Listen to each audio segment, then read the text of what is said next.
please. Yeah.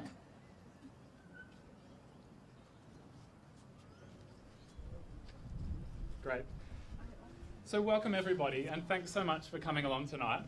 My name's Brad. I work for Larissa. I've been doing that for about a year and a half. I'm her campaigner. Before that, I was an electrical engineer and a climate campaigner for a bunch of years. So tonight's topic is very close to my heart.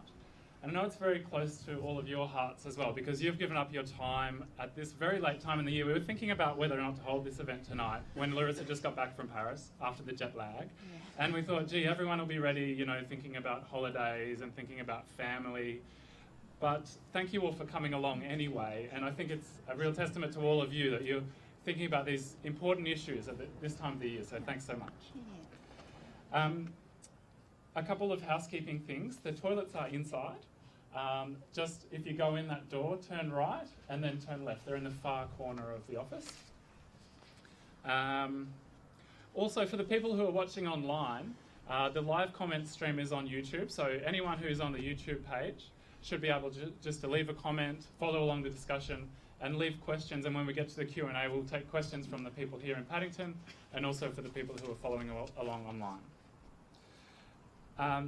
That's about tonight. So the format for tonight, basically we'll be covering four things. Oh yeah, thanks Don. So the format for tonight, first Larissa's going to share what happened in Paris. She'll tell us about what happened over there. And then she'll talk about the implications for Australia, I suppose, from those international negotiations. The third topic will be our plan, I guess, from here on. What that means for our campaigning and what the Greens plan is and how you guys can all be involved. And then we'll have plenty of time for questions and discussion at the end, so everyone can be involved. Before we kick off, if anybody's got their mobile phone on, I just ask that you put it to silent. And without further ado, I guess I'd like to introduce our wonderful Senator for Queensland, Larissa Waters, and Deputy Leader of the Australian Greens.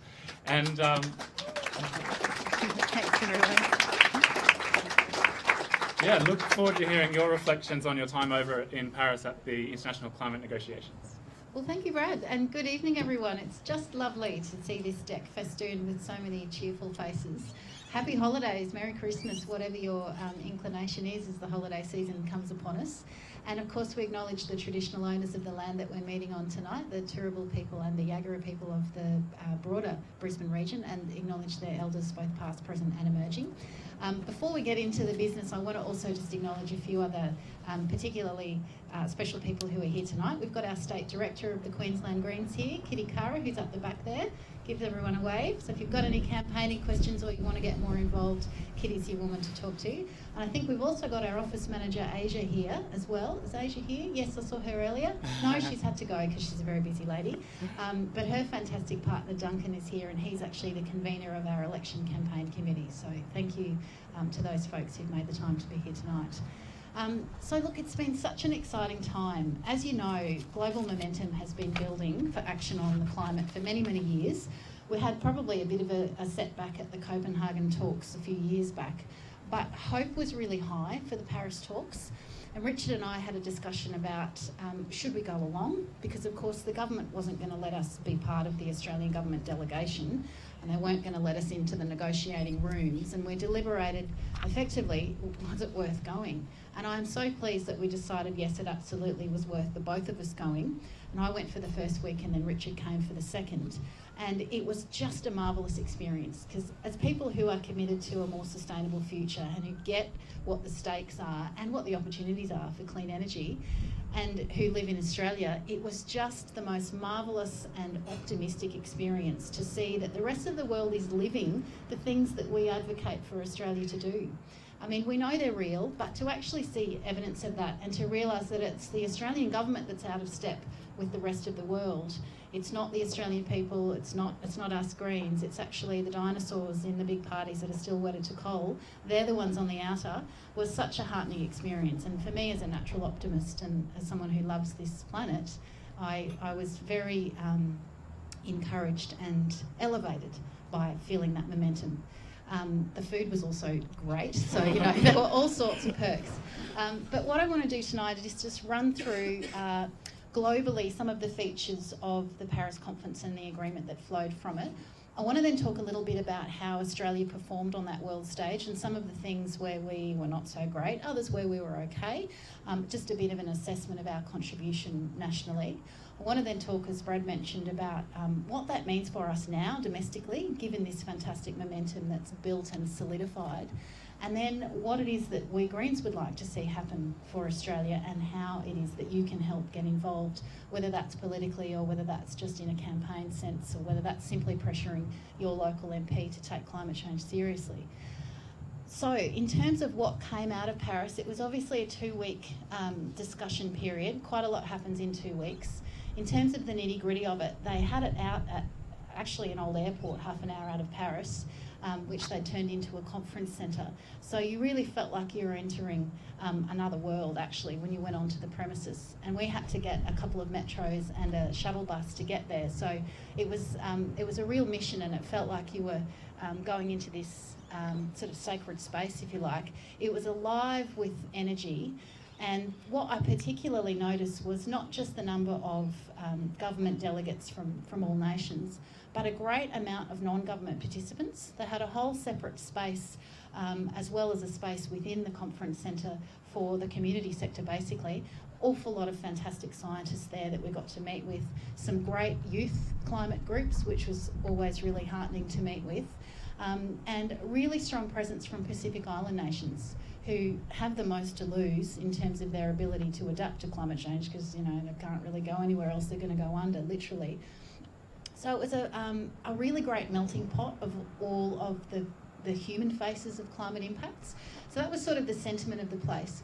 In terms of what was achieved, a few months ago, people started talking about the need to not just limit global warming to 2 degrees, but actually to limit global warming to 1.5 degrees.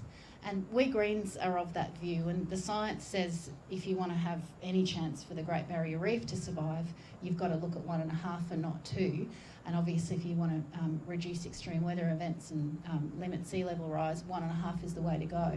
But politically, even a few months ago, that didn't feel like it was a possible outcome.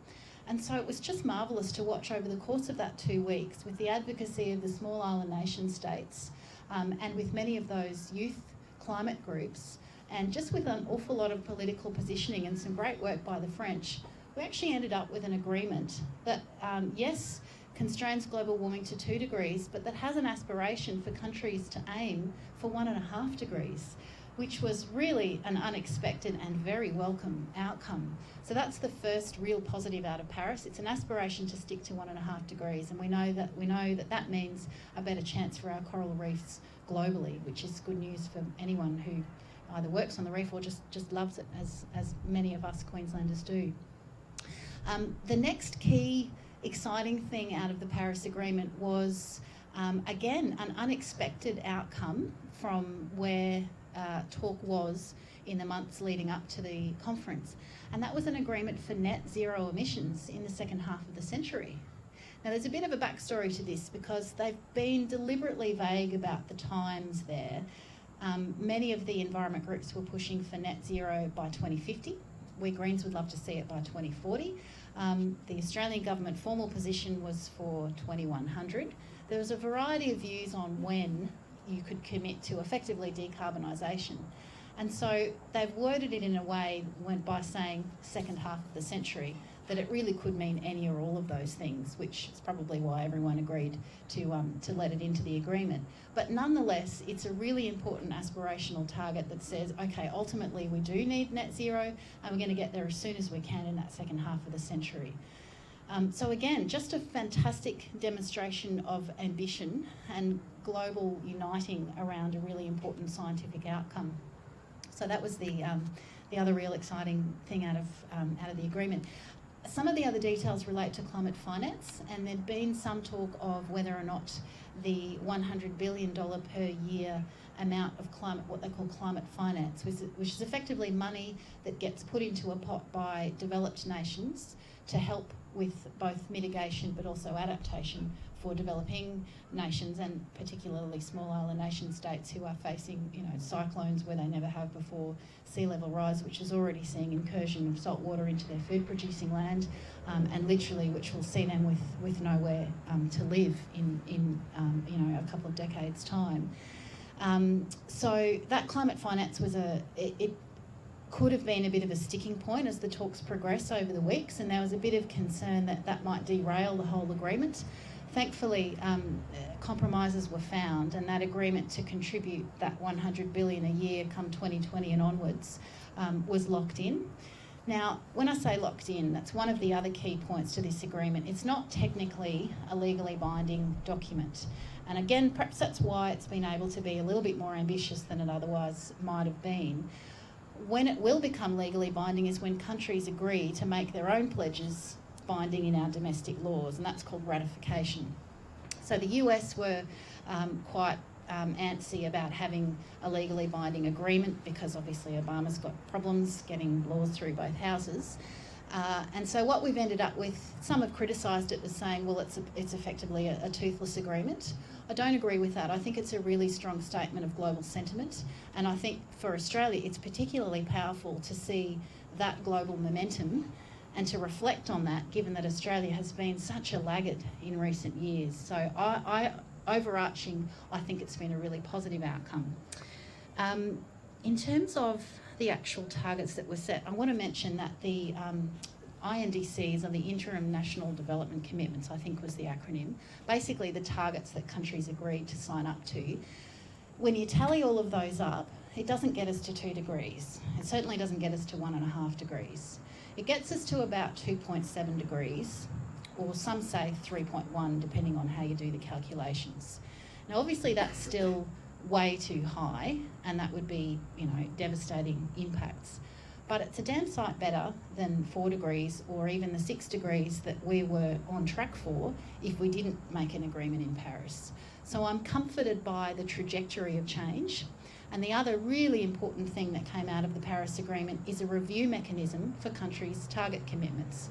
So everyone, including Australia, has signed up to review our pledges in terms of carbon pollution reduction on a 5-yearly basis. So what I think will happen is, you know, Australia's got pathetic targets, and I'll come to that in a minute.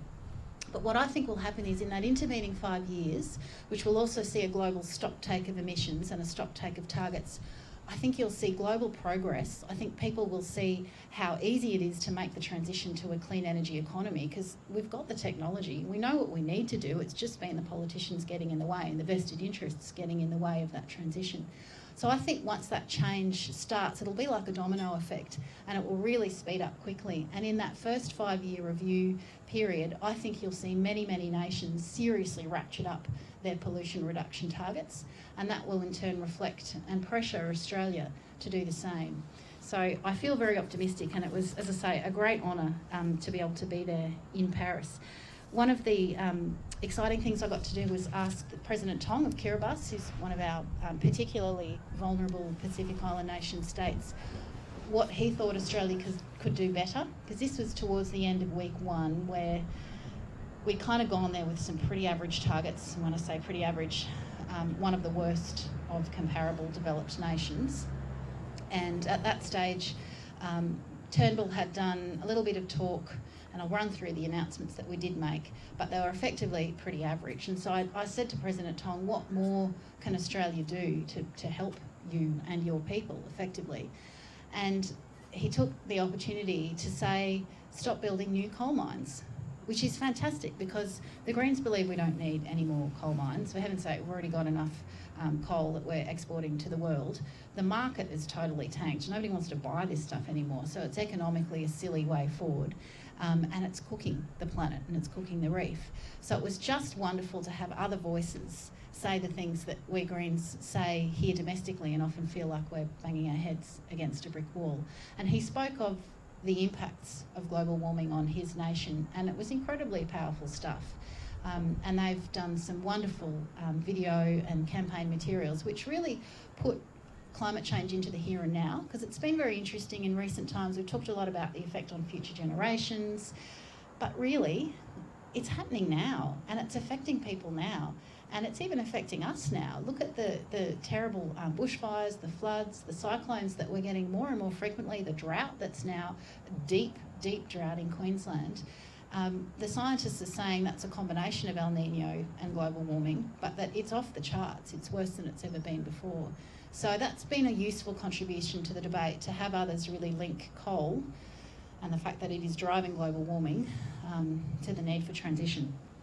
So that's my takeouts for the overall agreement. In terms of what role Australia played, look, we weren't totally terrible. We could have been actual wreckers, and there certainly was a real sentiment and a relief that Tony Abbott wasn't there, because all the leaders, obviously, all the leaders flew in for the first day, which was a different way of doing it. Usually they have the leaders come in for the final day, and that's often made negotiation times blow out a bit. So the organisers took a view that this time they put the leaders up front to try and kind of get some promises on the table and then build pressure to increase those over the weeks.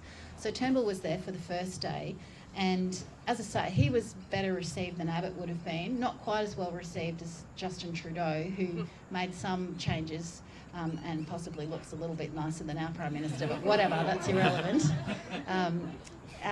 Where was I? Now I've completely lost my train of thought. I didn't get to meet him, but whatever, maybe next time.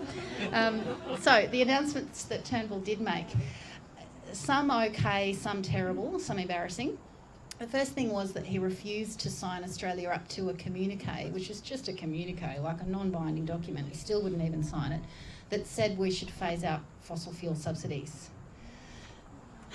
So this is taxpayer dollars, your and my taxpayer dollars, that are going to giving cheap diesel, accelerated depreciation, tax breaks on exploration, all to the big coal and gas companies, to worsen the very problem that we're all trying to confront as a globe. So, wrong way go back, and apparently we're in a budget crisis, although they're using different terminology now, and yet they're still keeping those fossil fuel subsidies. They put out their budget update yesterday. Subsidies still in there. So we didn't sign up to that communique saying we should abolish those subsidies. And the reason was that the Prime Minister gave was particularly galling. He picked a semantic argument about a footnote and said that was why we wouldn't sign up. And it was just embarrassing. I was standing there listening to the press conference, and you could hear everybody just look, and there were a few raised eyebrows, and everyone thought it was a completely pathetic cop-out. So that was the first letdown. The three key things really that I think Australia announced and could have done better on were, we didn't lift our targets. So you remember that Tony Abbott had announced our pollution reduction targets, a while ago, maybe 6 months ago now. And he did two things. He changed the baseline year on which he calculated the targets to make them sound more impressive. So we've been using the year 2000 as our baseline for ages, and most other countries do, not all, but most. And he changed it from 2000 to 2005, again, to make it look like a bigger commitment. 2005 was our highest emitting year of all years on record. So he's basically cooked the books to make the figures look better. And so the figures that he chose, a 26 to a 28% reduction on 2005 levels by 2030. When you convert that back down to 2000, it's like 19.3. Now again, that certainly is a damn sight better than 5% at the moment, because as you recall, both big parties want just a 5% reduction by 2020. So 19% is sure an improvement on that. But the Climate Change Authority, who are the independent scientific body that advises on what our targets should be, have said that the targets should be between 40 and 60%. And that's to keep us within 2 degrees, and it's to give us a 2/3 chance of staying below 2 degrees. So they're not very good odds, and it's a temperature range that's still too high for the reef. So we're less than a third of the bare minimum to have a 2/3 chance to reach a target that's too high for the reef. So our targets, in short, are woefully inadequate. So he could have lifted those targets. Unfortunately, he didn't. We know that when he assumed the leadership of Tony Abbott, he reached an agreement with the National Party that he wouldn't change those targets. Many people hoped that he would anyway. Unfortunately, he didn't and hasn't, and who knows whether he will. We'll come to that. That's all part of the job of all of us to keep the pressure on for him to do that. So no fossil fuel phase out and terrible targets. The two announcements that were somewhat of a step forward, although a very small step forward, were an announcement about climate finance. We talked about that at the start, where it's money that we put in basically to help our neighbours adapt and mitigate and have a chance at staying in their homelands. So the announcement that Australia made was $1 billion over 5 years. It's okay. It's still much smaller than what comparable nations have pledged. Canada put in about $2.5 billion over the same time frame. Germany and the UK put in between 2 and 3. So we're not really in the ballpark, but it wasn't totally terrible. But the real sting in the tail was that the money's coming out of the foreign aid budget. So this is the foreign aid budget that they slashed in the 2014 budget and kept the cuts in the 2015 budget to historic lows. Like many, many billions. I can't remember if it was 9 or 11. I didn't have time to check. Anyway, massive cuts to the foreign aid budget. So now they're taking this climate finance, which we support, from an already depleted bucket. So goodness knows what's having to miss out because they couldn't find the climate finance from a different bucket. So that was a real embarrassment because no other nation took the money out of their foreign aid budget that I'm aware of. The other key thing was a research and development funding announcement. There was some really good momentum in that first week while I was there towards funding clean energy innovation. And you probably heard the Prime Minister talk a lot about innovation and agile, and there's a few buzzwords that they're using now, which is better than the 3-word slogans we used to have, but we're still waiting on some follow through. Anyway, the innovation agenda was big, and with good reason. Clean energy innovation is exactly where we need to go economically and environmentally, and Australia is very well placed to take advantage of that. So there were some great announcements made where people said, yes, we're going to pitch into this mission innovation, which was a bit of a dorky name, but whatever, mission innovation, and our contribution to that was 100 million. Again, for people that it's 100 million, 1 billion, whatever, it's hard to kind of compare what that is. That's less than half of what they cut from research and development in the 2014 budget. And the very agencies that do research and development into clean energy, this government wants to abolish. So you're like, guys, you can't give a little bit of money and then actually abolish the bodies that are doing the work that you want to see done and have any credibility. So that was the R&D funding announcement. So in short, as I said before, Australia didn't block stuff that we know of. Actively. It wasn't really hugely pushing the agenda, but we weren't playing that wrecker role, which we could have. So I'd give us a D, frankly, for our performance, but not an F. So, I'm feeling generous. Okay, so in the second week, Julie Bishop came along and Hunt left and she came in. It was a bit of an embarrassment in one of the contributions that she, as our foreign minister, made, where she ran that line, which they flog like there's no tomorrow in the Senate chamber, that coal is the solution to energy poverty. Now, if anyone over Christmas has to withstand anyone telling you that, here's what you say in response. 80% of rural India does not have an electricity grid, so they could not use that coal anyway. And of the domestic energy options for India, Australian coal is the most expensive option. So it is no solution to energy poverty to try to flog our coal to India, because that's the chief client that the government wants to try and flog it off to. And this is the same government that's cut the foreign aid budget to record lows. They've never cared about poverty before. The only reason they're pretending to care now is that they're trying to find a new market for our coal because nobody wants to buy it anymore. And they're hooked on the big donations from these companies, and they can't see past the myopic focus on coal in our economy. So, energy poverty, not so great when it comes to coal alleviating it. I will try to move on, but there was so much to say. I should leave some time for questions too. But one really exciting thing that happened was a great focus on the Great Barrier Reef in the course of the talks. Now, I mean, I don't know whether we've got tall poppy syndrome when it comes to our reef. I love it, and I think Queenslanders do, and we know Australians do. But like the rest of the world really loves it, and they can't believe what we're doing to it, and that we're industrialising it at a rapid rate, and that we're even talking about building the world's largest coal port for the Southern Hemisphere's largest coal mine in a World Heritage Area that happens to be one of the 7 natural wonders of the world. So the reef is big overseas. It's obviously a huge tourist attraction. as well. And so we went to the screening of David Attenborough's new doco. So we've got an advance screening, and it's really lovely. And so see it once it's broadcast, whenever that is, in the coming months. And got to meet the man himself, David Attenborough, which was a bit cool, but all I could do was gush, and so I got a bit too gushy, so didn't really give poor David much chance to get a word in. But I did ask him what his favourite thing about the Reef was, and he just said the whole community, the fact that it all works together, and he echoes that when the actual part 1 of the series plays, and it's of course some wonderful footage.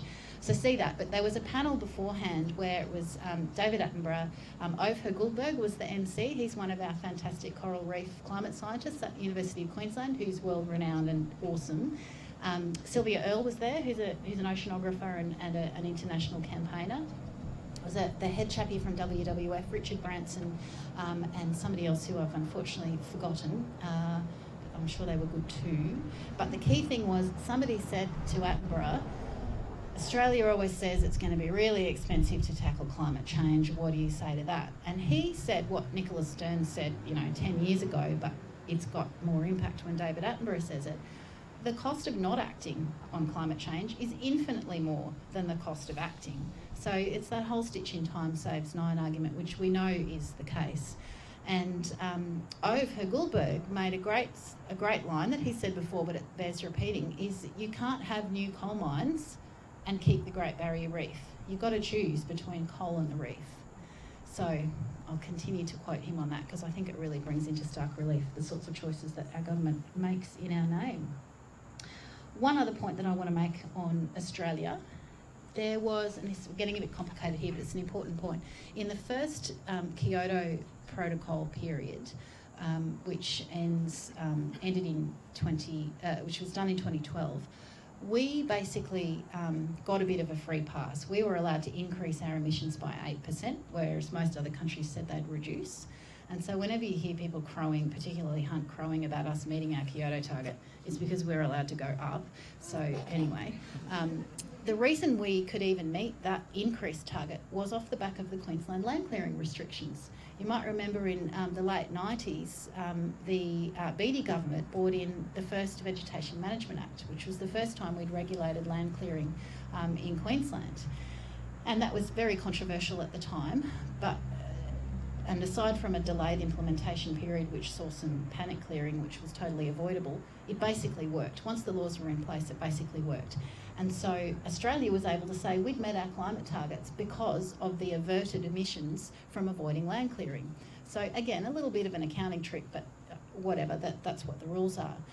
And so what's happened now is we've got excess credits as a result of that. And Hunt is now saying that we want to try to use the credits in that last period to apply in this current period to help him meet the 5% target, because his own pathetic policy settings won't even get us to the 5% reduction because they axe the carbon price. So dodgy accounting reigning supreme, and there's been a few other countries who've been in the same situation who have voluntarily said we're not going to carry over those credits. As a sign of goodwill, we're just not going to bank them. We're going to start afresh and meet our phase 2 commitment without using the phase 1 carryover. So one point of pressure that I would encourage you all to apply is to urge Hunt and Australia to not carry over those credits from last time, but to genuinely make the reductions to meet that already woeful 5% target. So, what does it mean for Australia? And how much? Oh God, I do tend to go on. I'm sorry. It's exciting stuff though. So, I've mentioned that our targets are totally inadequate, and I've flagged that the policy mechanisms to get there are really impoverished because we did get rid of that carbon price. Direct action is basically a slush fund for the big polluters to get money to keep on polluting, in effect, because the safeguard mechanism which accompanies the direct action policy is like the threshold you have when you have a really meaningless threshold. It's set so high that no one is actually going to breach that. And so there's actually no imprimatur to reduce emissions. That's a poor way of expressing it, but to cut a long story short, it's an ineffective mechanism. It's widely regarded as an ineffective mechanism, and yet still the government is, they've sort of backed themselves into a corner by trying to say direct action is awesome, and they keep attacking anyone who wants to put a price on carbon pollution. So the mechanisms are ineffective and they desperately need improvement. We really need some science-based targets. There's been an awful lot of, sackings of scientists. CSIRO have been really gutted. Our R&D funding and our science funding are at record lows, and we didn't even have a science minister for the first year of the Abbott government. They then belatedly tacked it onto Ian Macfarlane's portfolio, and he's now in a bit of hot water for trying to change teams, and then the new team didn't want him. So somebody's got science, but it's not exactly a priority for the government, and it really shows in those climate targets, and I think that's a grave shame. In terms of no new coal mines, we've had a bit happen this week in terms of like what the Paris deal means for us domestically. If we do genuinely want to try to get to even 2 degrees, let alone 1.5, we can't be opening new coal mines. We're already an enormous coal exporter. The coal price is already in not just temporary decline, but people are saying now structural decline. So, you know, it's not going to help us economically to try and open up new coal mines because the market's simply not there. And so off the back of this, we saw yesterday the Land Court handed down its decision into the proposed Adani Carmichael coal mine, which you've probably heard of. It's the most advanced proposal for the Galilee Basin coal mines, of which there are many. I think there's 9 in that basin. And if all of the coal in that basin was burnt and it was a country, it would be the 7th largest emitter in the world. So it's a huge coal deposit in Queensland that if we open up, it's bye-bye Reef. We cannot see that Galilee Basin opened up. So the likes of Gina Reinhart, Clive Palmer and the Adani company have got, you know, enormous mega mine proposals there. So the community have challenged that mine on a number of grounds, and you might recall that Hunt forgot to think about the impacts of threatened species, and so the community had a win in the first court case. The Mackay Conservation Group was successful in saying to the minister, you kind of got to think about that stuff, you're the Environment Minister. And so that was the non-technical version of the judgment, but with all due respect to the courts.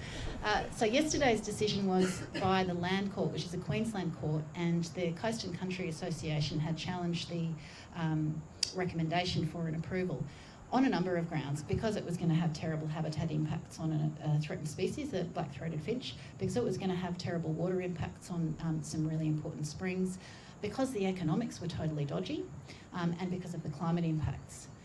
Now, the economics argument is really interesting because Adani had been running TV ads, you might have seen some of them, saying that this mine would create 10,000 jobs. Now, in the course of that court case, they admitted on the stand in evidence that actually it was nowhere near 10,000, it was 1,464. So the case was very useful, if for no other reason than to reveal their own inflated employment projections. And this is not the first time a mining company has overestimated the amount of jobs that it will create. And if you go back and look throughout history, they never live up to the promises that they make in terms of employment numbers. So it was useful for that particular purpose. What the court found, though, was that sadly that the mine should proceed. It was going to make a recommendation to the Mines Minister to say, yes, you should approve this, but you need better conditions to protect the black-throated finch. You need better conditions to protect those local waterways. But disappointingly, the climate findings were not in keeping with the science or community sentiment, in my view. The judge was of the view that if this coal mine didn't go ahead, it wouldn't really make a difference to climate change because another coal mine would fill the gap if this coal mine didn't go ahead. Now, I just don't think in this day and age that that is accurate, and especially not after the Paris Agreement where countries have said we're aiming for 1.5 or 2 at the worst case. It's not going to get filled by another coal mine. Like, I don't want to be wrong, but my prediction is there won't be any more new coal mines around the world. If this one doesn't get built, I don't think another coal mine will open up and fill that space. Clean renewable energy will fill that space. It's cheaper, it doesn't kill people with air pollution, and it's what the world wants. So that was a disappointing outcome. The pressure point for you guys now is to make sure that the Queensland government, who now have to make the final decision on whether the mine goes ahead, is to let them know that they've got a choice and they can either say yes or they can say no. They're not bound by the court's recommendation. So, Minister Lynham, who's our Natural Resources and Mines Minister here at the state level, will have to decide whether to grant the mining lease. And Minister Miles, who happens to be my local member in Mount Cootha, who's the Environment Minister, will have to decide whether to grant the Environmental Authority. They've not said no to date, ever. to a coal mine at the state or federal level, no matter which side of politics you're from. So, you know, the odds are against us, but the people are powerful, and we've just had an international agreement which really sends us in a direction that Australia needs to hurry up and catch up on. So that's the Adani mine. In terms of the federal aspects, it's already been approved federally by our fearless Environment Minister, Mr. Greg Hunt. I'll just move on without making commentary about him holding that portfolio. He should overturn that approval. In my view, as an environmental lawyer that's looked at the provisions, he's got the ability to overturn that approval on the basis of the Paris Agreement, and frankly on a few other grounds as well, in my opinion. So I think that's the other pressure point, is call on Hunt to overturn the approval. The other decision that's coming up, and it's due either this Friday or next Monday, although sometimes they're a bit later, a bit early, perhaps it'll be coming out at 5 o'clock on Friday afternoon, is the decision on whether to expand the Abbott Point coal export terminal with the port. That's the port for the Adani mine and for Palmer and Reinhardt and for all of the Galilee Basin mines. You might remember in the state election that Campbell Newman was saying, yay, we're all for this port, and we're even going to build your railway for you, because the Galilee Basin's about 500 k's inland and they couldn't afford to build their own railway because nobody wants to buy their product. So the Queensland government was going to chip in and do that for them. The Labor opposition said, no, we won't fund the railway, and everyone thought, awesome, that's great. Unfortunately, whilst they're not funding the railway, or we don't know if they ever haven't said they will, they have now themselves applied to expand the port.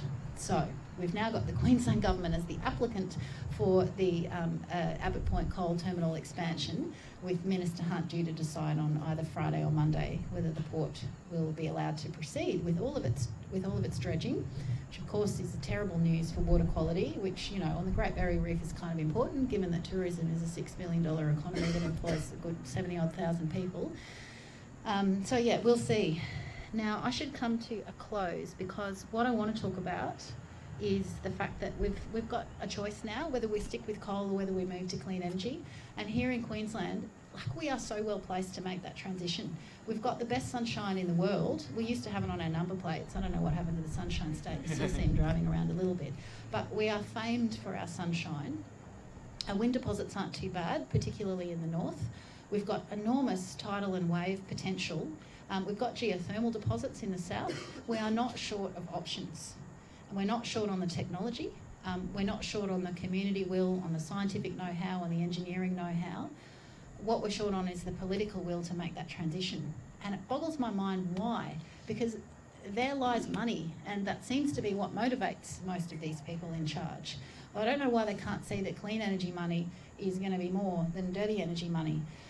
Which makes me think about our democracy and the fact that we do have an awful lot of vested interests with an awful lot of influence over our democratic system. And it's the political power that they wield, and it's the generous donations that they make to both sides of politics that I think has bought them that inordinate level of influence over decision making, which really hijacks it and takes the power out of the people's hands. And you see so many lobbyists in Parliament. You know, bless them, they're just doing their jobs, whatever, but you don't see as many community members with access that the lobbyists get for the big companies. Anyway, so we need to clean up our democracy and get those blockages out of the way of the inevitable transition to clean energy that is already happening globally. And we're getting further and further behind. And, you know, I take heart from Paris because it was evidence and it confirmed for me that, yes, that transition is on, it is happening, and Australia is just missing out and needs to hurry up. And we woke up one morning, because obviously the time zones are different, to the sit-in that was happening in Parliament, where community members had flooded Parliament House demanding action on the climate. And it was just a really timely reminder that, you know, the Australian people get it. And in fact, we're releasing a poll tomorrow, which don't tell anyone, we've given it as an exclusive to ABC, showing that the majority of Queenslanders want to transition away from coal because of the impacts on the reef, the natural environment and biodiversity and farmland. So, you know, the community gets it. We've just got to drag the pollies to this century. So on that note, what we've released in recent weeks are two plans to help us transition to that clean energy economy. This one is perhaps the most exciting. This is just the executive summary that hopefully you've got on your chair. There's a great little detailed booklet if you want more detail. We are not short on detail, as pardon me, the length of my contribution is probably a testament to. However, this is a really exciting plan. Is there a link? Probably. I think it's renewaustralia.org.au. Yes, it is. So have a look. And this is our plan for 90% renewables, at least 90% renewables by 2030. So that's in 15 years. We can totally do it, and this is how. In fact, this is just one way how. I'm sure there are multiple ways. So this centres around setting up a new agency to guide the planning and deployment and the export of new technologies. And it's basically the last chink in the chain of what is CSIRO, the Renewable Energy Agency, which further develops and commercialises concepts, the Clean Energy Finance Corporation, which then gives some money to commercially deploy those projects, and this final chunk of the chain, Renew Australia, would be the body that actually plans and says, okay, you put that solar thermal plant here, we'll fix the network in this way, and let's deploy that here and let's export that over here. So it's a pretty exciting concept, and as I say, it's just one pathway to a clean energy future. The other thing we announced in this same space was a rehabilitation fund for coal mines, because as you may or may not know, we've got 50,000 abandoned mines in Australia, not all of them are coal, but 50,000 abandoned mines, and many of those companies go bust, and so they can't afford their clean-up obligations. The taxpayer gets left with the bill, and the state government tends not to prioritise that sort of funding, so you've got these toxic pits sitting on the landscape. What we've announced, and it's hardly revolutionary, is make them put that money up front in a kitty so that they can't weasel out of the obligations later when they're broke or they fall over or they just sell the company to someone else to avoid their liabilities. Put it in a kitty up front. That way there's always money there that can generate interest to do that rehab work, and also to start the transition process for workers. Because whilst coal doesn't actually have that much of an employment contribution, many of our regional communities are reliant on it at the moment, and they need a plan for the no-coal future. And they're not getting that from the big parties. And they can see that the price is tanking, and they want to know what their job security is, and they're worried, and they're right to be. And their governments owe them a plan for a transition to what will be an employment, a sustainable long-term employment for them. So that's part of our plan. I will stop talking, because who knew I could fill 45 minutes and still have more to say. What Brad is going to talk to you now briefly about before we go to questions is how you can help, and how you can help spread the word about the fact that we can do this. It's just a choice we've got to make, and the pressure that you can bring to bear on our elected representatives is very powerful coming into an election year. We're going to make this a climate election. The sentiment is really clear. People care, they get it, they know what's at stake, and they know what opportunities we have. So it's a good news story if we approach it correctly. So yeah, thanks for listening, and I look forward to your questions.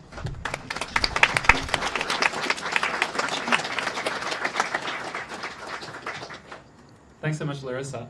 So I'm just going to talk really briefly about our plan for the next few months for getting climate on the agenda of the election, and for protecting our climate and pushing along this transition to clean energy.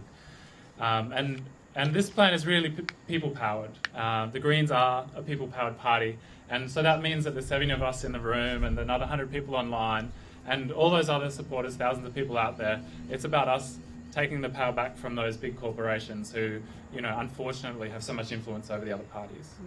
So phase one of our plan is about showing Australians that we can do this, that there is hope, that we don't have to be so disillusioned and disheartened when we think about climate change.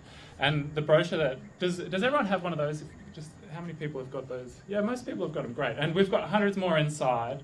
So this plan is really about saying, we can do this. It's not that expensive. We've costed it. It's going to create jobs. And so getting the message out there over the first quarter or the first half of next year is going to be really our focus. And you can all help with that.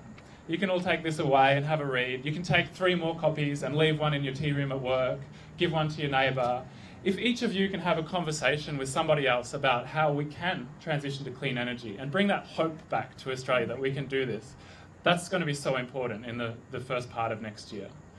The next step, though, is to transition from this building pressure and this building need in the community to act on climate change and turning that into political pressure. And so in the middle of next year, we're going to have thousands of conversations with voters around the country. And when we have those conversations, climate change and the transition to clean energy is going to be one of the top issues. So the thing that you can do and the thing that thousands of other people can do is join a neighbourhood team in your town, in your community, in your neighbourhood. And get out and you know, so often we don't go and talk to other people in our communities about these issues, but you'd be surprised how many people on your street want to transition to clean energy as well. Maybe they don't know yet that renewables can do it, that they can provide baseload power. Maybe they don't know that it's actually in a lot of cases cheaper than fossil fuels. So get out there and let's have those conversations and find out how many people in our streets also want to transition to clean energy. And then the final part of the plan is really taking that, building political pressure and turning it into results. And that's about every MP around the country shaking in their boots, knowing that if they don't have a strong climate policy going into the election, there's a good chance they're going to get voted out because the people in their area are demanding that. It's about making sure that we have a progressive Senate. Over the last 3 years and the last 6 years, our Senate has achieved so much. Things like the Clean Energy Finance Corporation, things like the Australian Renewable Energy Agency, which is like $28 billion that this country is putting towards renewable energy. And it's been so important to have that progressive Senate because those things would have been scrapped by now if we didn't have that. And so we need to make sure that at the next election we keep that progressive Senate. And we need to make sure that Bill Shorten and Malcolm Turnbull know that they need strong climate policies. So that's our plan for the next few months. That's what we'll be working really hard to put into place. And but it really comes back to everybody, you know, chipping in and helping out and making sure that we make the next election a climate election. That's all I wanted to say, and I really want to move on to questions and some discussion. So if anybody here has a question, we'll pass around this mic, and if anybody online can put your question up. Kitty's going to be watching a laptop, and she'll read out those questions from online. We've got one right at the front. That's perfect. Thanks very much, Larissa, for those insights into places where we couldn't get to, and also for your ongoing great advocacy.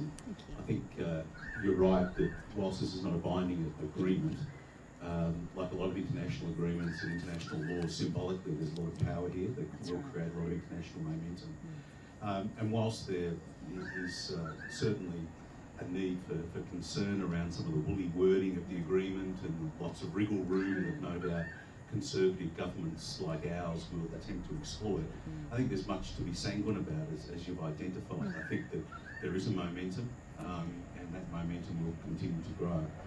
I've just got a question about the deferral to nuclear technologies as an opt-out of coal, whether or not that emerged on the agenda.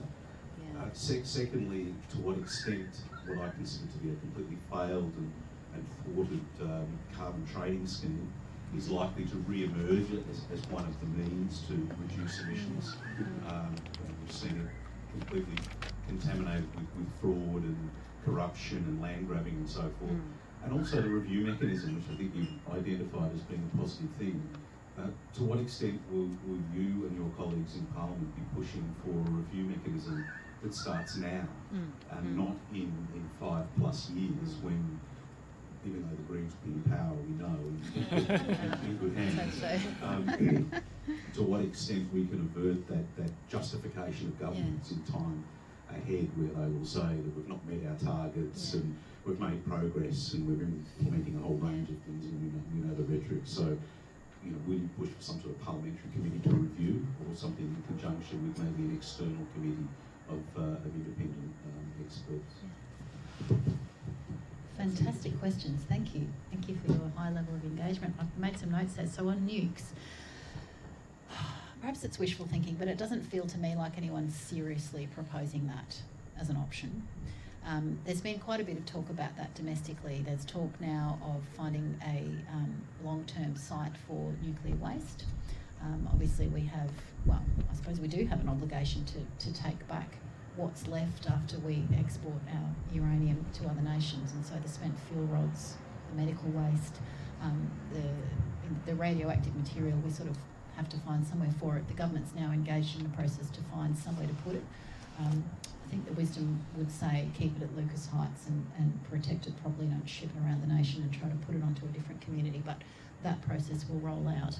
There's been some push from earlier on in South Australia, given that they're the site of the largest uranium mine for nuclear power, and Ziggy Switkowski probably 5-6 years ago was a great advocate for nukes, but it doesn't feel like that's getting any sort of currency.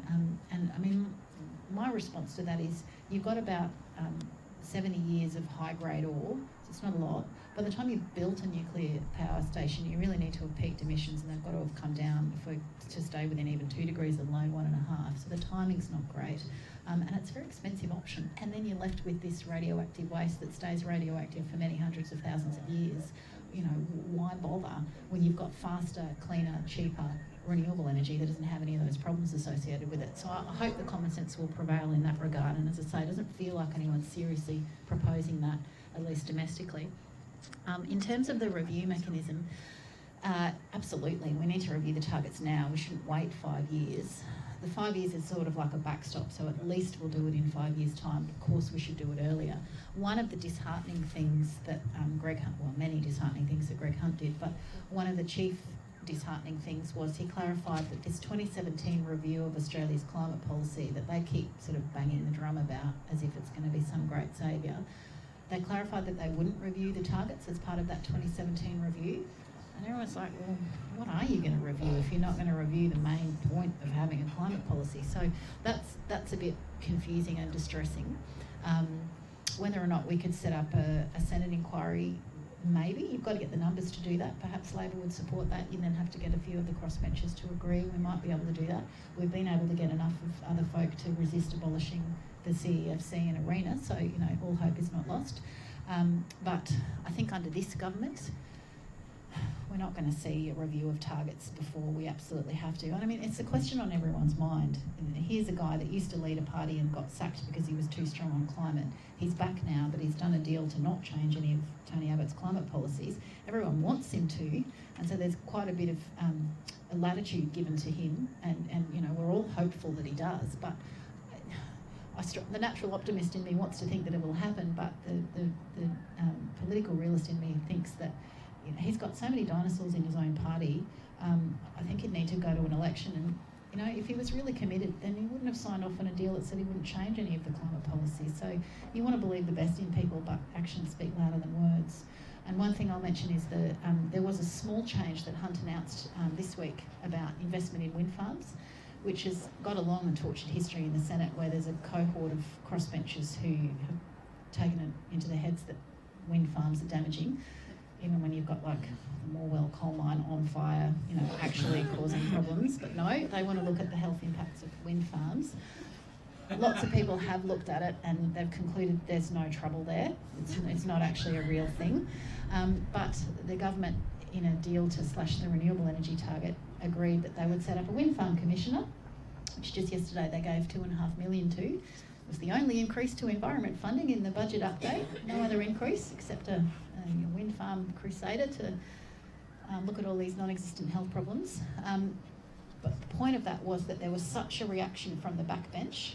Dennis Jensen's a particularly vocal backbencher in the Liberal government that's a climate skeptic. And they got so cross about the fact that a small investment mandate for the CEFC, whereby they can invest in offshore wind, still not onshore but offshore, and they hit the wall over that. So Turnbull's going to have to make a choice fairly soon. Does he want to keep the leadership and do nothing on climate, or does he want to take on his own party and try to push the boundaries? We'll all find out. All right. One hand there. Thanks so much. Are there any questions online, Kitty, that we should go to? There are. Okay. All right. We might take one from the floor. Okay. All right. Great. And then we'll come to an online question. So.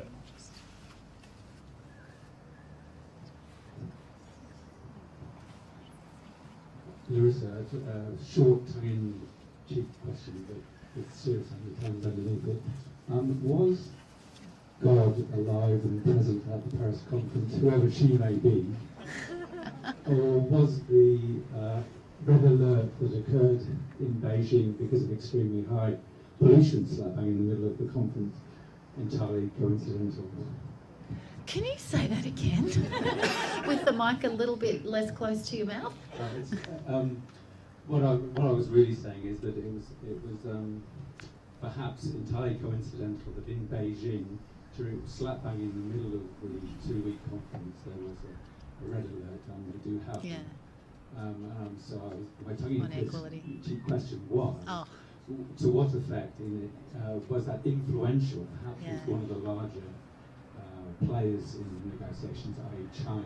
Did that have any influence, do you think, in their overall position and their willingness to be perhaps more amenable to negotiations? Yeah, it's a good question.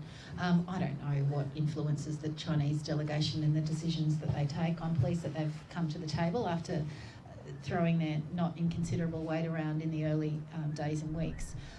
But I think what your question exemplifies is that air pollution is really what's driving the Chinese desire for clean energy.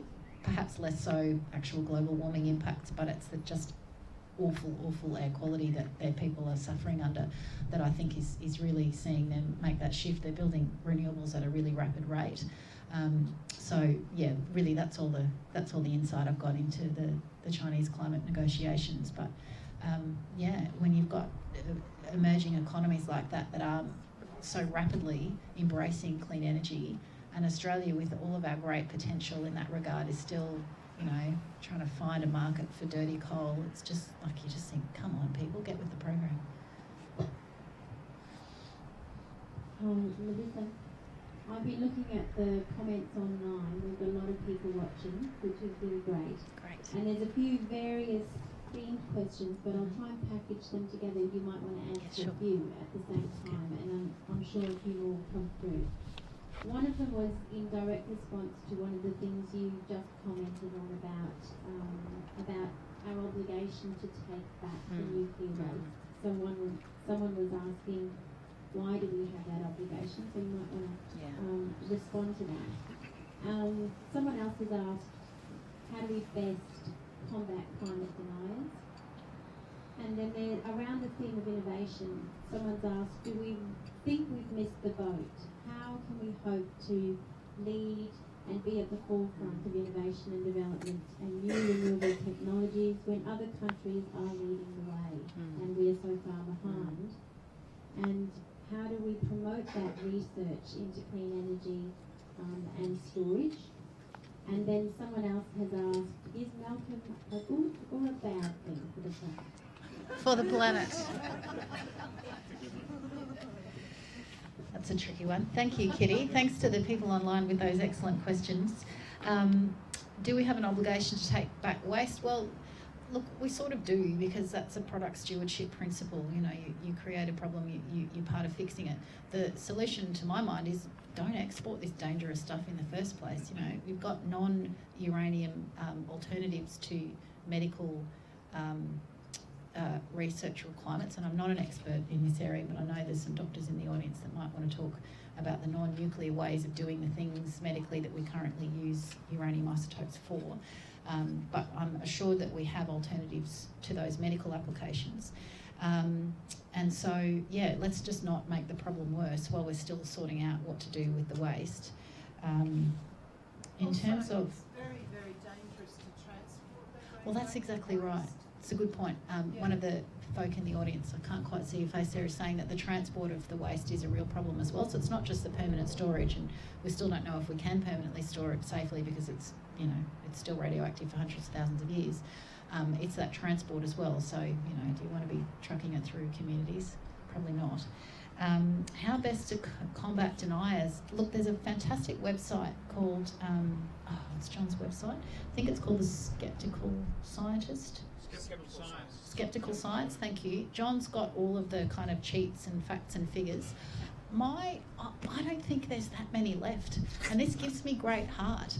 I actually get very few, apart from the odd ranty tweets that I get, and there's not even that many of those. I don't get many people questioning the science of global warming anymore. So I take great comfort from that, and I guess if you were encountering resistance, then my natural inclination is to talk about the hope and the opportunities, because I think it's very easy to feel overwhelmed by the enormity of the problem. We'll do that. And really the only way you can emotionally cope with the scale of the problem is to think, how are we going to fix this? And so I like to talk about the clean energy opportunities, the fact that, you know, this way lies prosperity, it lies job creation, and that we can still, in the nick of time, but we can still save beautiful places like the Reef, and we can avoid, you know, massive species extinction and terrible extreme weather events, because you can't not try. That you've just got to do what you can, however big the problem is, and the fact that you're only one person, you've still got to do everything you can. In terms of have we missed the boat on innovation momentum, well, we certainly have lost very many years, and even under the Howard years, where we saw many of our solar entrepreneurs having to go offshore to get funding. So it's been a good sort of 10, 15 years now where we've underinvested in research and development and science. Again, I think it's never too late. I think we've got some of the best natural clean energy resources or deposits of the world. You know, we will be the envy of the world in terms of clean energy, but we do have to hurry up. We've still got great scientists, we've still got great actual resources themselves, so we still do have that potential. So I don't think it's too late, but you know, we're no longer going to be the leaders, and we're going to have competitors now, whereas if we had have moved faster, we might have been leaders and then been able to solidify that position in terms of market share. So we'll have to fight for market share now, but what a great fight to be in. Is Malcolm good or bad for the planet? Was that the question? Oh, well, look, at least he's not Tony Abbott.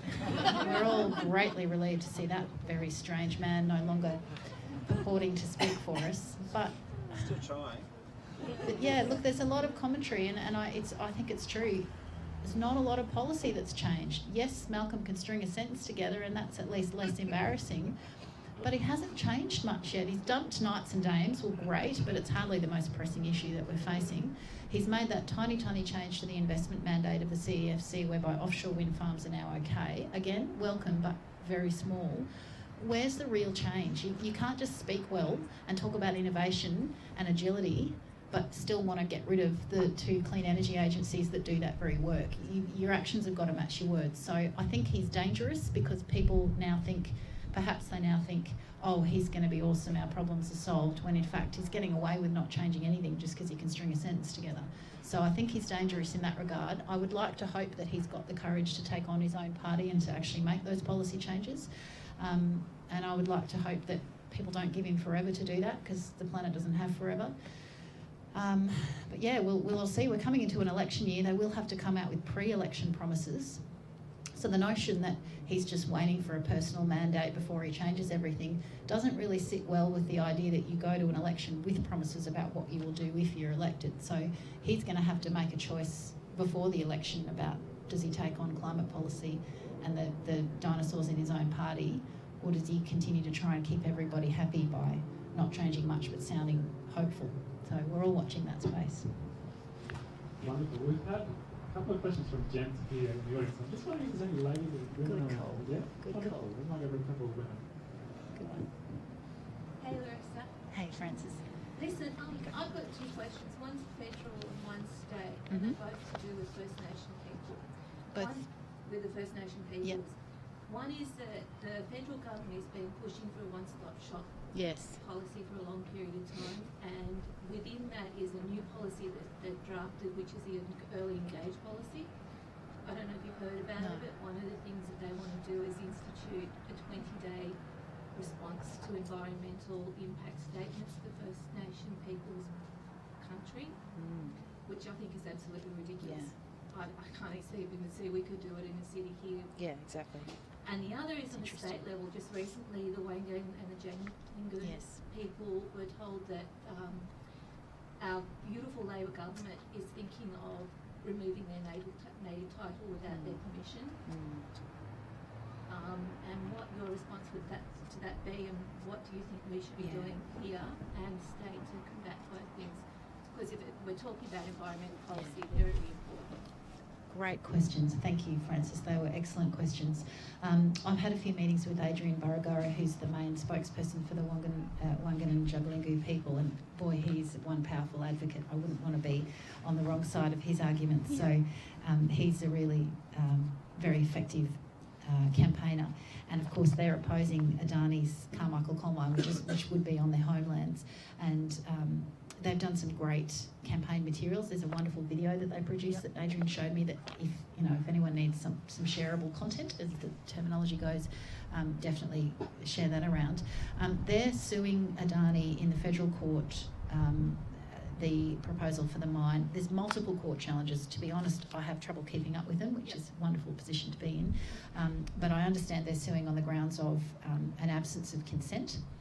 And this is a perennial problem. Our Western legal system doesn't still accord proper rights to traditional owners, and even our native title system is still it's still a Western interpretation of Indigenous connection to land. So it's always going to be a poor encapsulation of that deep connection, and put in a Western property rights framework. So it's what we've got, but it's certainly not as good as it should be.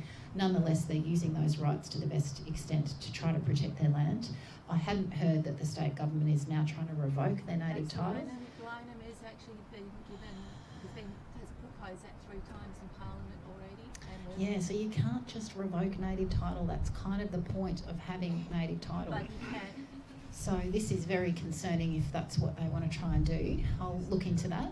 If someone here from my office can make a note of that, if I forget, thank you, Brad. I'll look into that. The one-stop shop stuff is fascinating and really, really scary. So this is the idea that federal responsibility for the environment to protect things that are internationally significant, like World Heritage Areas, like threatened species, like internationally significant wetlands, the list goes on. It's the notion that the federal government would not be involved in any development assessment or approvals anymore, that they would just let the state government do all of that for them because, I don't know, too busy trashing the climate to have time to look after the environment, who knows why. But we've fought for 30 years to try to get the federal government to have a role in protecting the environment, and people will probably remember the Franklin Dam case in the 80s where we finally established the principle that yes, the feds could have a say because we'd signed up to an international treaty, and this was our way of domestically reflecting those international obligations, which is a fancy way of saying the federal government's got a job to do.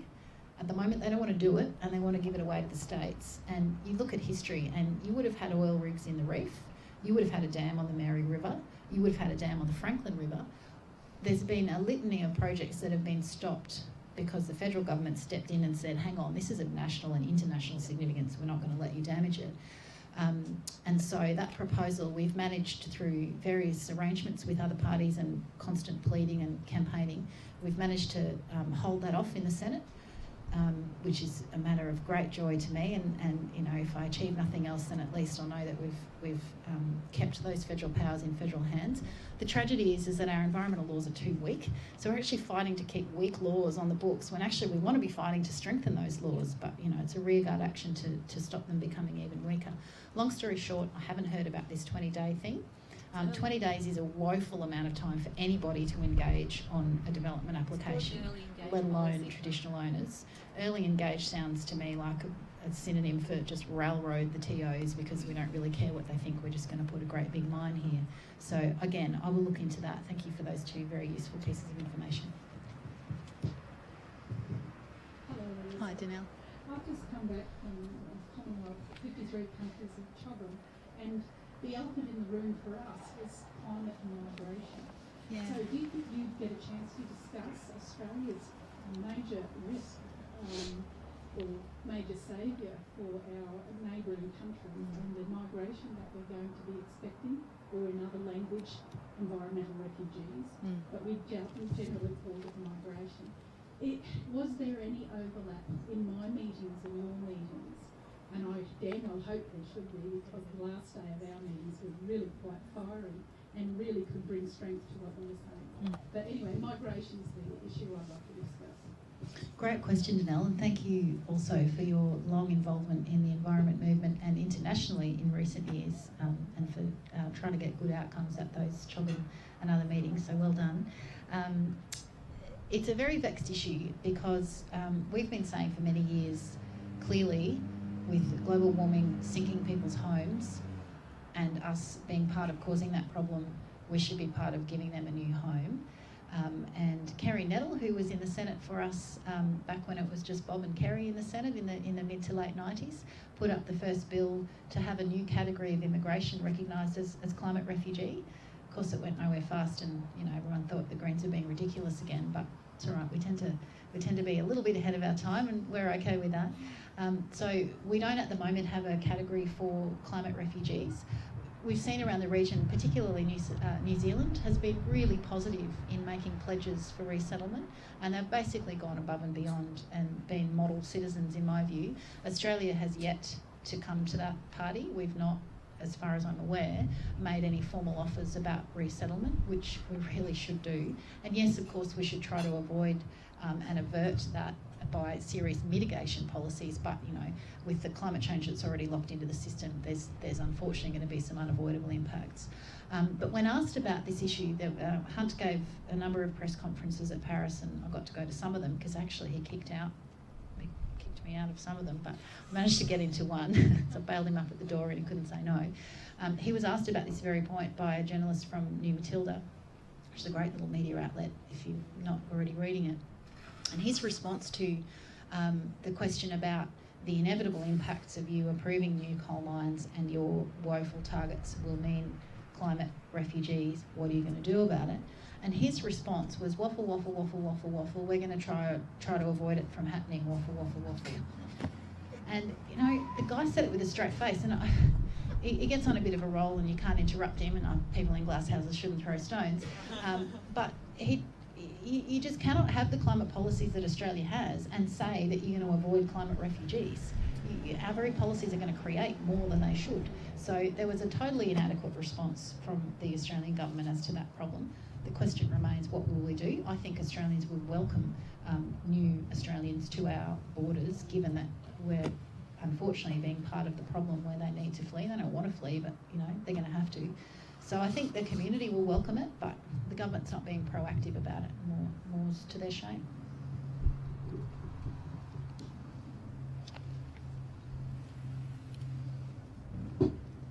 Sorry, one more question from online. If the federal government aren't interested in doing anything about climate, then what about engaging local government? We know that in Queensland we've got our local government elections coming up in March. And the person says, I've heard that there are efforts to lobby local councils to become carbon neutral by 2025. Yeah. It's a good question. And in fact, there was quite a lot of talk in Paris at the local government level. There were lots of mayors that came along that were talking about that very possibility of action at that local level. And it's particularly poignant in Australia, where we've had such recalcitrant federal levels of government and state governments that have been pretty much just mouthpieces for the coal industry, despite the opportunities otherwise. So it really has fallen to local governments to blaze the trail, if you like. And on a related issue, it's been wonderful to see local governments come out declaring themselves coal seam gas free, which is really exciting because, again, the laws have been woeful and there's been no commitment by state or federal government to actually protect farmland or water or communities. And so local councils, even though legally they don't have the right to block coal seam gas proposals, they've taken that step to symbolically say not in our shire, which has been great.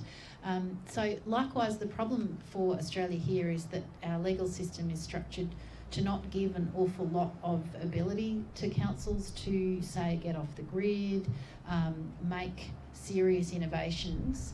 But even with that restricted wriggle room, there's still some fantastic work that's underway. And I had a very brief but exciting meeting with the Byron Shire Mayor, who happens to be a Green, because in other parts of Australia we've got voting systems that mean you can actually get Greens elected to all levels of government, and you know, Queensland will get there one day, maybe, we hope, not too far off.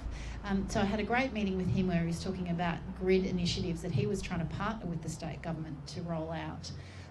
It's not an area that I know an awful lot about. There's been some fairly limited opportunities in Queensland to do that. Recalling now, there's been some good tree planting programs that the Brisbane City Council have done in previous years. BCC is also responsible for much of our bus systems. I mean, that's a clean transport climate prism there. So there are ways, and certainly councils going carbon neutral themselves in their own operations is something that they could very easily do. And I'm sure that there'd be financing opportunities like communal purchase of solar that councils could get in on and even be providers for. So It's not an area that I'm across the detail of, but I know that there's some really exciting opportunities that other councils are looking at, and hopefully with the March elections coming up here in Queensland, we Greens can advocate with better specificity than I have tonight what councils could do in that space and give voice to the community wishes in that regard. Wonderful. We've got a few more hands up around the room. Would you Hi. Just getting back to the Paris Agreement and in connection with the INDCs, can you explain a little more clearly to me anyway what the connection is between, maybe put it another one, how would the Carmichael mine, for example, contribute to Australia's emissions or their INDCs, I suppose, being more accurate? Because is it taken into account at all, or all those emissions exported to another country for their partnership? That's an excellent question. And yes, sorry, I'll repeat the question. So the question is, what about our targets, those INDCs, and what does something like the Carmichael mine do to our targets and our ability to meet them? The key, and do, that's right, that was the second part of your question, and does that carbon show up on our books or somebody else's books? I'll do the second part of it first. They're called Scope 3 emissions, and more's the pity, they don't show up on Australia's books. So it means that we could, if this mine can ever get finance, and there's 15 banks, including domestic banks, that have said they're not going to touch it, but assuming it could get finance, which I don't think it will, the carbon, when burnt, would not have to be considered Australia's problem. So it wouldn't actually go towards our 5% target, which I think is silly. You know, there's history for it, and it's just the accounting system that we chose internationally. So, you know, I suppose there's some pros and cons to it, but it means we don't have to account for it, which of course means that our governments can get away with the rhetoric that, oh, we're just a small contributor to the problem, only 1.5% of emissions, when we are fueling this coal addiction that others are gradually weaning off, and we're still sort of blinded by it. If you suspended your belief on that and factored it into our domestic emissions, the Carmichael mine would wipe out our 5% target 3 times over. It's that big. So because it's not on our books, Hunt can say with impunity that he thinks he's going to meet his 5%, even though more and more people are saying we're not even going to meet 5%. But yeah, it's that big. We did some calculations, which unfortunately I can't recall off the top of my head, but the Carmichael mine would contribute more carbon emissions than, I think it was Australia, Norway, Switzerland. There were 6 countries that would, its contribution to global warming would be about what 6 countries are between now and 2025. So there's all sorts of ways you can splice and dice the stats, but the short version is it's a bloody big mine, and it would be a climate disaster if it goes ahead, which, as I say, thankfully I don't think it will, because nobody wants to finance it. The jobs have been overestimated, and you know, the world doesn't want our coal anymore. But great question. Wonderful. And I just wanted to let people know we've got lots of these copies of the Renew Australia in brief. The full version is on the website. But yeah, please take a few copies and think about if you could leave one at work or pass one to your neighbour or something like that as they come around. So we'll just go to another question right here. Thank you. That was really very encouraging hearing what you had to say. I'm just really heartened. I'm curious to know whether you had a sense, comparing with, say, the Copenhagen situation, you know, what would you attribute the change? I mean, is it just time and momentum and air pollution in China and maybe the demise of some of those outspoken climate change deniers that are roaming the world, you know, they seem to have kind of died down a little, so maybe, or I mean, obviously it wasn't Australian leadership that has moved the world forward in this way. Was there any sense of the People's Climate Marches playing a role, you know, or what would you say contribute to the success this time around? Wonderful question, and I wish I knew the answer. I wasn't in Parliament for Copenhagen, and I certainly wasn't the Greens climate spokesperson, so I'm a bit more across the detail now, and I would pick Christine Milne's brains about that. In fact, I will do so, and I'll get back to you on what she thinks is different. I mean, domestic politics was different. There was great hope going into Copenhagen with the Prime Minister Rudd that, you know, we would do something. Perhaps it was just that expectations were set too high, and then a failure to meet that meant that it felt like a disaster. All these things boil down to just human psychology, in my view.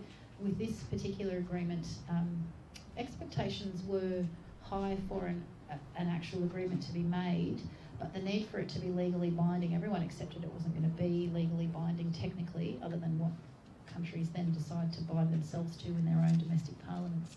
So I think the pressure was off, and making those INDCs, those targets, effectively a voluntary thing that is not binding in the agreement. I think because the restrictions were going to be less, people then felt that they could pledge more. Again, sort of strange psychology there. But yeah, short version, I don't know. I think look, it's the ascension of renewables. In 2014, we had more investment in clean energy than fossil fuels for the first time in the planet's history. And it's just that momentum that is just growing and growing. And people see it. I mean, it's the increase of extreme weather events. It's the sea level rise. We're seeing now what's at stake. We're seeing the pathway with such clarity towards a cleaner future.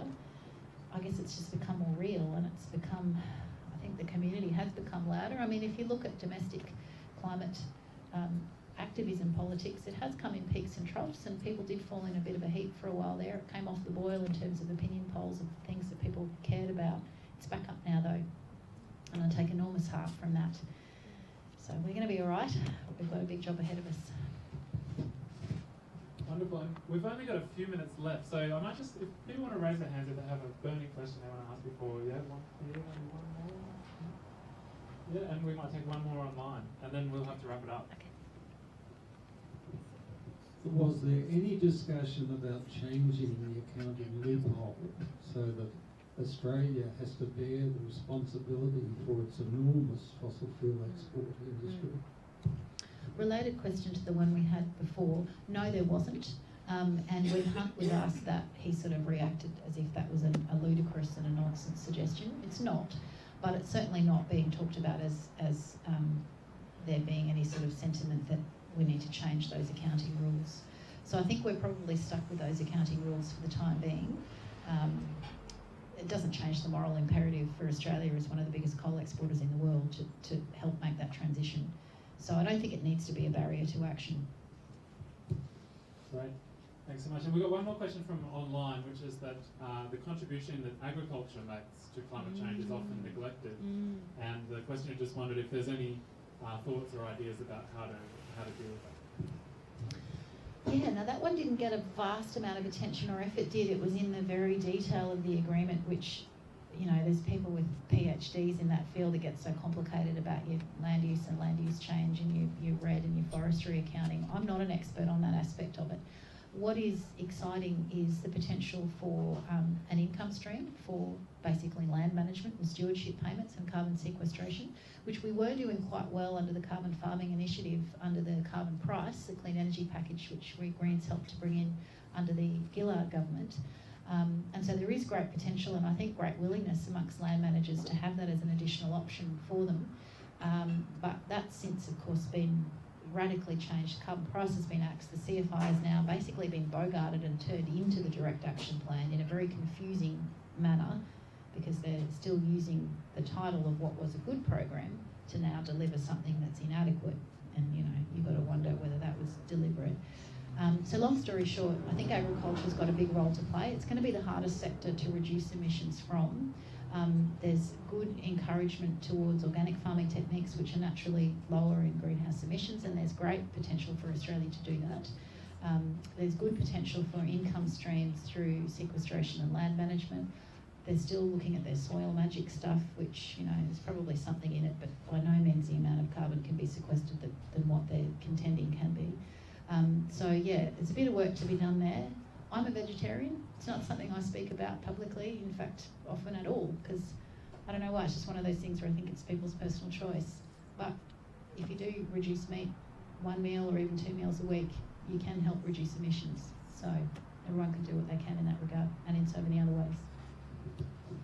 All right. Well, it's 7:30, so that was the time we were going to wrap up. The live stream's ending now. So I just wanted to say a final thank you to everybody for coming along tonight, for all the interesting questions, and for giving up your Wednesday with only 1 week left of the year. Yeah. Did you want to say any final things, Larissa, before people head off? Oh, just happy Christmas. Have a really wonderful break. It's going to be a big year next year, but it's going to be a good year. So thank you for all of your commitment.